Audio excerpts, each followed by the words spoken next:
Et shalom, shalom à toi, comment vas-tu? C'est un plaisir pour moi de te retrouver pour la première vidéo de l'année 2026. J'espère que tu as bien su fêter ça auprès de tes proches et que tout s'est bien passé. J'en profite en même temps à te souhaiter des meilleurs vœux et une bonne année et te remercier aussi à la fois pour ta fidélité, pour ta loyauté et pour ton intérêt par rapport à mes contenus et par rapport au projet Joe Coach Project en tant que client. 2025 a été une année grandiose, en partie grâce à toi. C'est pourquoi avant de débuter cette nouvelle vidéo, c'est important pour moi que je te remercie et que 2026 soit une année encore plus grande et que la famille Joe Coach Project puisse encore grandir par la grâce de Dieu. Alors, lorsque nous arrivons vers une nouvelle année, on a souvent des résolutions, mais au cours du mois, on abandonne assez vite et on a du mal à tenir nos engagements. C'est pourquoi aujourd'hui, j'ai à cœur à te partager, selon moi, comment tenir ces résolutions. Et sans plus tarder, rentrons dans le vif du sujet. Alors, le premier point qui te permettra de réussir à tenir tes engagements par rapport à tes résolutions, c'est ton objectif. Il faut que ton objectif te passionne. En gros, que ton objectif te donne envie. Automatiquement, ça te permettra de rester focus sur du long terme.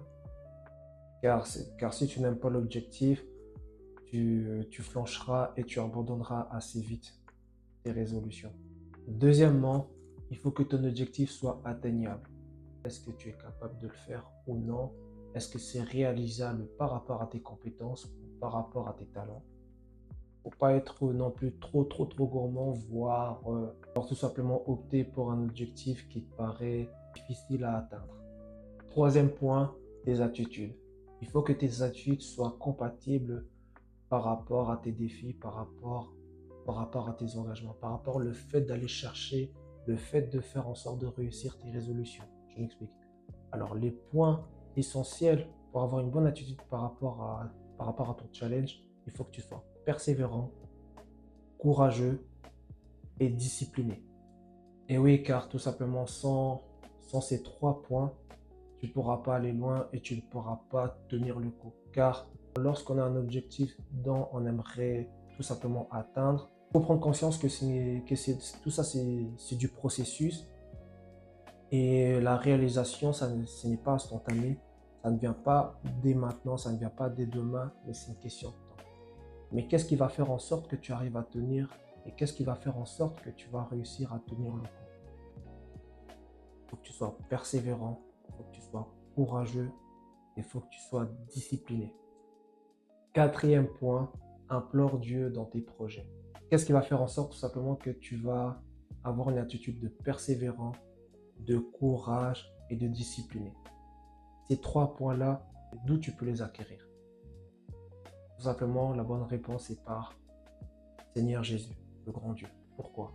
Par le fait de le servir, le fait de le reconnaître comme sauveur, automatiquement tu vas avoir son esprit en toi et il va te transformer.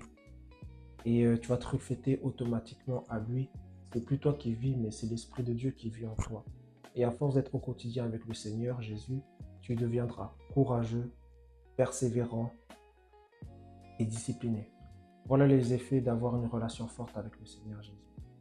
Car tout simplement, si tu te contentes à tes propres compétences, tu ne réussiras tout simplement pas à rester focus sur du long terme par rapport à tes résolutions et tu flancheras.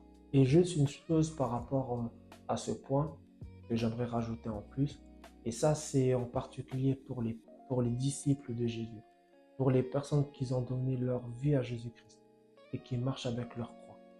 Alors, pour vous, tout ce que je peux vous dire, c'est de ne pas oublier l'action. Je m'explique.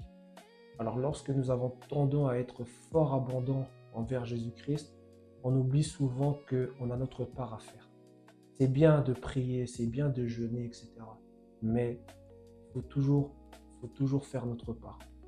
Dieu n'aime pas la paresse. On a tendance, on va dire, à dépendre trop de Dieu, à attendre qu'un miracle s'opère. Mais non, demande à Dieu ce que tu as besoin et Dieu va faire sa part et toi tu fais ta part. Car l'œuvre est morte sans la foi. Cinquième point, la positivité et la récompense. La réalisation, ça peut être lent. Justement, pour que tu tiennes le cap, pour que tu arrives à ne pas baisser les bras, Il faut que tu sois positif. Et la récompense, lorsque tu prends conscience que tu arrives à penser, tu arrives à atteindre un un stade suivant, un stade supérieur, n'hésite pas à te récompenser. Ne faire que du bien au niveau mental. Sixième et dernier point, l'identité. Alors, quand je dis l'identité, il faut que tu saches et il faut que tu prennes conscience que tu es né pour briller et que tu es créé à l'image de Dieu, à l'image de Jésus.